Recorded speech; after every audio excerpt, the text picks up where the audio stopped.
آپ جو ہے وہ جانتی ہوں گی یہ واقعہ کہ جب رسول پاک صلی اللہ علیہ وسلم حضرت جبرائیل کے ساتھ سدرۃ المنتہا کے مقام پر پہنچے تو اس وقت جو ہے وہ حضرت جبرائیل نے یہ فرمایا کہ اب اس سے آگے آپ تنہا سفر کریں گے، کیونکہ اگر میں نے یہاں سے ایک بھی قدم آگے بڑھایا تو میرے پر چل جائیں گے۔ تو اب اس مقام سے آگے، یعنی جو فرشتوں کے سردار ہیں، ٹھیک ہے، وہ بھی اس مقام سے آگے نہیں بڑھ سکے کہ جس سے آگے کی منزلیں رسول اکرم نے ایک بشر ہونے کے باوجود طے کی اور اپنے رب سے ملاقات کی۔ تو مولانا ظفر علی خان نے کیا خوب کہا ہے کہ جلتے ہیں جبرائیل کے پر جس مقام پر، ان سب حقیقتوں کے شناسا تم ہی تو ہو۔ تو اب دیکھیں کہ اس واقعے کے پس منظر میں انسانی عظمت کا جو ہے ذکر کیا۔ اب دیکھ لیتے ہیں کہ اس شعر میں جو ہے وہ آدم استعارہ ہے، جیسے کہ میں نے پہلے بات کی۔ تو نبی کریم صلی اللہ علیہ وسلم کے لیے اس طرح یہ لفظ استعمال کر کے رسول اکرم صلی اللہ علیہ وسلم اور تمام انسانوں کی بات کی گئی ہے کہ جو فرشتوں پر فضیلت رکھتے ہیں، برتری رکھتے ہیں۔ تو درد نے بہت خوبصورت شعر جو ہے وہ لکھا اور اس کے ذریعے سے انسان کے بلند مقام کا تذکرہ کیا۔ اب اقبال جو ہے وہ اسی بات کو بڑی خوبصورتی سے بیان کرتے ہیں کہ جب اس انگارہ خاکی میں ہوتا ہے یقین پیدا، تو کر لیتا ہے یہ بالو پرے روح الامی پیدا۔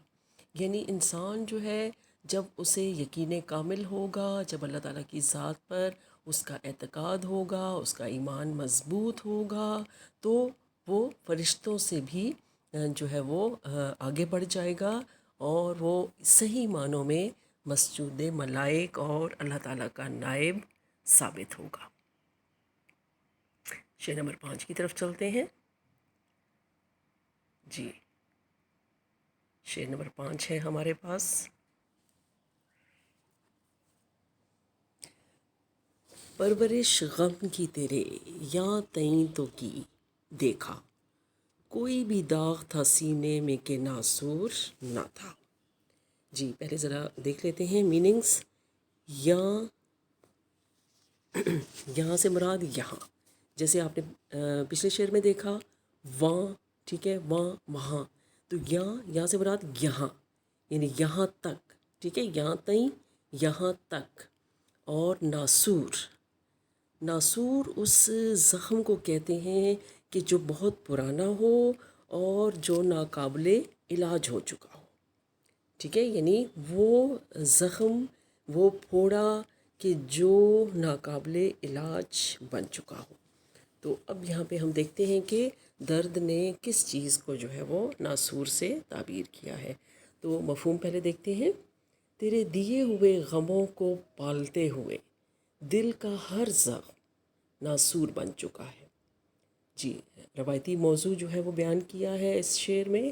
کہتے ہیں کہ زندگی میں جو دکھ میں نے برداشت کیے، زندگی میں جو مشکلات جو ہے وہ میں نے سہیں، وہ اب ایک طرح سے میرے دل کے لیے اذیت کا سبب ہے، لیکن اس کے باوجود جو ہے وہ کہتے ہیں کہ مجھے ہر وہ شے عزیز ہے جو محبوب کی عطا کردہ ہے، ٹھیک ہے، یعنی محبوب کی طرف سے ملنے والے جتنے بھی غم ہیں، جتنی بھی پریشانیاں ہیں، وہ مجھے بہت عزیز ہے۔ اب دیکھیں کہ پرورش کرنے کا نتیجہ کیا ہوتا ہے۔ آپ کسی چیز کی پرورش کرتے ہیں تو وہ چیز مزید بڑھتی ہے، وہ چیز مزید پنپتی ہے، اور محبوب کے دیے ہوئے دکھوں کی حفاظت شاعر نے اس طرح سے کی کہ وہ ناسور بن گئے۔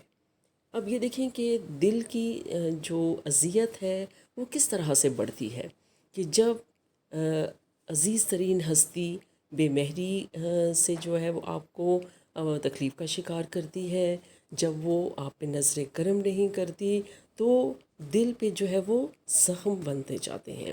اب جیسے جیسے وقت گزرتا ہے تو محبوب کی جو سنگ دلی ہے وہ تو ختم ہونے میں نہیں آتی. تو اب یہی جو زخم ہیں وہ ناسور بن جاتے ہیں، یعنی ناقابل علاج جو ہے وہ بن جاتے ہیں. اب شاعر کا بھی حال کچھ اسی قسم کا ہو چکا ہے.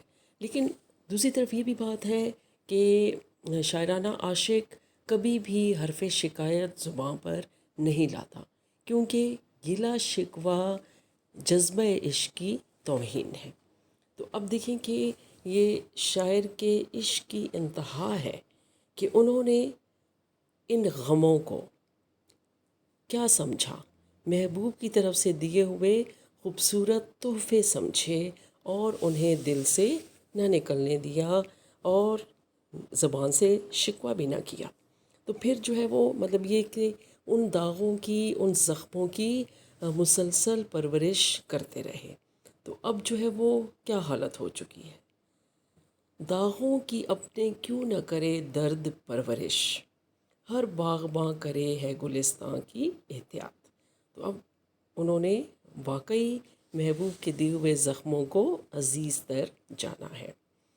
شاعرانہ عاشق کی درپردہ یہ تمنا ہے کہ محبوب کسی نہ کسی طور مسیحائی کرتا. اب یہ دیکھیں کہ یہ بتانے کی، یہ سب ذکر کرنے کا جو ہے وہ ایک مقصد ہے کہ وہ کیا چاہتے ہیں، اصل میں کیا چاہتے ہیں کہ محبوب جو ہے وہ ان کے زخموں کا علاج کرتا، ان کے لیے مسیحا ثابت ہوتا. تو لیکن اب دوسری طرف زخموں کا جو ناسور بننا ہے وہ اس بات کی گواہی ہے کہ عاشق کی قربانیوں اور صبر کا محبوب پر کوئی اثر نہیں ہے. اور شعر میں محبوب کی سنگ دلی، آپ مختصراً کہہ سکتے ہیں کہ شعر میں محبوب کی سنگ دلی اور بے مہری، عاشق کی مظلومیت اور بے بسی کی خوبصورت عکاسی ملتی ہے. آپ اس کا شعر کا نچوڑ بھی سمجھ سکتے ہیں کہ اس میں عاشق کی بے بسی نظر آتی ہے اور دوسری طرف محبوب کی سنگ دلی دکھائی دیتی ہے. کسی شاعر نے جو ہے وہ اسی مضمون کو بڑی خوبصورتی سے بیان کیا ہے کہ ہر چارہ گر کو چارہ گری سے گریز تھا، ورنہ ہمیں جو دکھ تھے بہت لادوا نہ تھے. جی اب ہے شعر نمبر 6. شعر نمبر 6 میں شاعر کیا کہتے ہیں کہ محتسب آج تو میں خانے میں تیرے ہاتھوں، دل نہ تھا کوئی کہ شیشے کی طرح چور نہ تھا. جی محتسب کون ہوتا ہے؟ حساب لینے والا، یعنی وہ لوگ جو شریعت کے خلاف کوئی کام کریں تو وہ ان کی روک تھام کرتا ہے. میں خانہ شراب خانے کو کہتے ہیں، ٹھیک ہے، شراب پینے کی جگہ کو کہتے ہیں. اور چور چور ہونا، ٹکڑے ٹکڑے ہو جانا یا ریزہ ریزہ ہو جانا. جی مفہوم دیکھتے ہیں ہم. اے محتسب تو نے آج بیکدے میں لوگوں کے شیشے جیسے دلوں کو توڑ دیا. وضاحت ذرا دیکھ لیتے ہیں اس کی. درد ایک صوفی شاعر ہے اور صوفیاء کے ہاں انسانی دل بہت زیادہ اہمیت کا حامل ہے، کیونکہ دل خدا کا گھر ہے اور جس نے انسانی دل کو دکھایا گویا اس نے خدا کو ناراض کیا.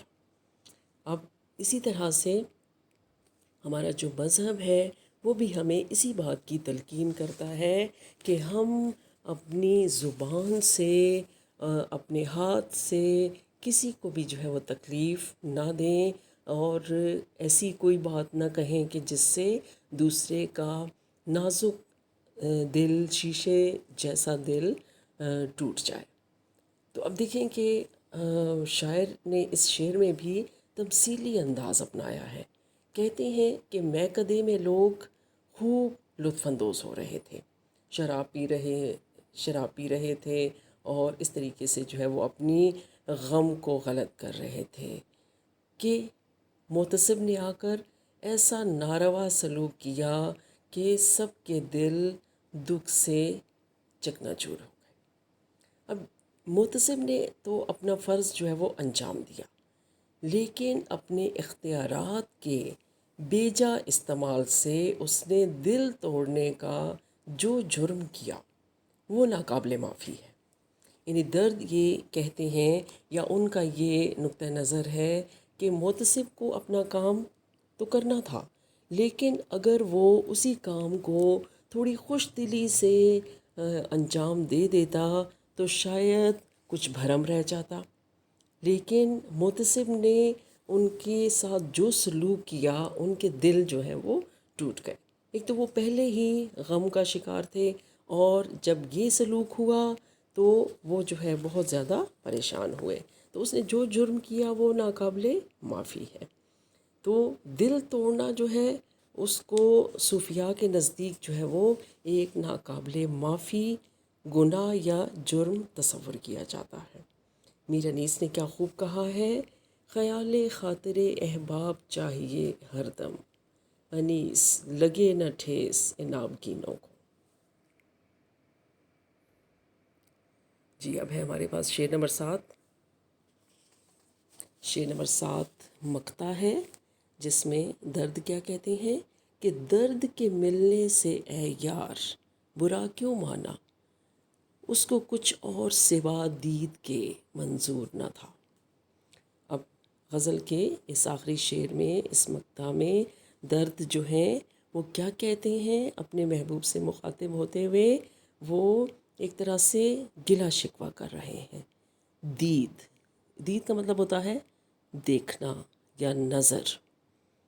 اب جو محبوب کی ذات ہے وہ آپ جانتے ہیں کہ انتہائی بے مہر ہے، انتہائی سنگ دل ہے، اور دوسری طرف جو شاعرانہ عاشق ہے اس کو تو صرف ایک نظر دیکھنے کی تمنا تھی، لیکن اس کی یہ بھی خواہش پوری نہ ہو سکی۔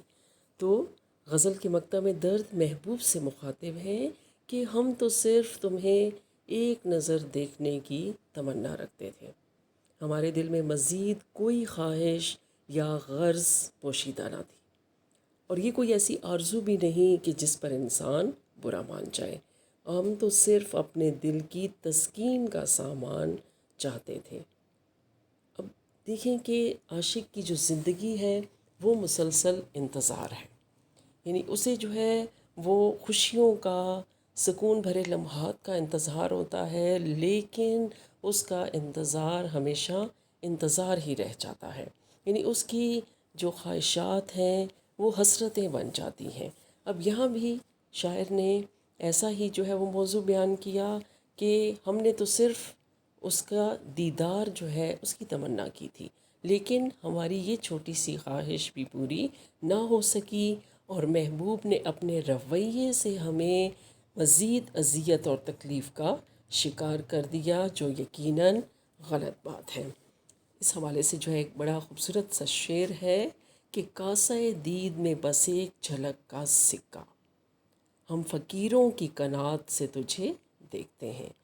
وہی روایتی موضوع ہے ہماری اردو شاعری کا کہ جس میں شاعرانہ عاشق بے بسی کا، مظلومیت کا پیکر ہے، اور دوسری طرف جو محبوب ہے وہ اسے کوئی جو ہے حیثیت دینے کے لیے تیار نہیں ہے، اور نہ ہی اس پہ نظر کرم کرنے کے لیے راضی ہے۔ جی طالبات، ہم نے جو ہے اشعار کی وضاحت کی، اب آپ کے لیے ایک چھوٹا سا کام ہے کہ آپ نے جو اشعار پڑھے ہیں اس کے حوالے سے آپ نے سوالات کے جوابات تحریر کرنے ہیں۔ نمبر 1 سوال ہے ہمارے پاس کہ درد نے غموں کی پرورش کس انداز میں کی۔ نمبر 2 ہے محتسب نے کون سا ناقابل تلافی کام سر انجام دیا۔ اور نمبر 3 سوال ہے کہ شاعر کو کس شے کی تمنا تھی۔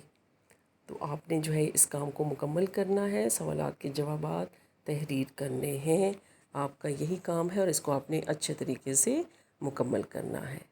ہم اپنے لیکچر کا یہیں پہ اختتام کرتے ہیں۔ بہت شکریہ۔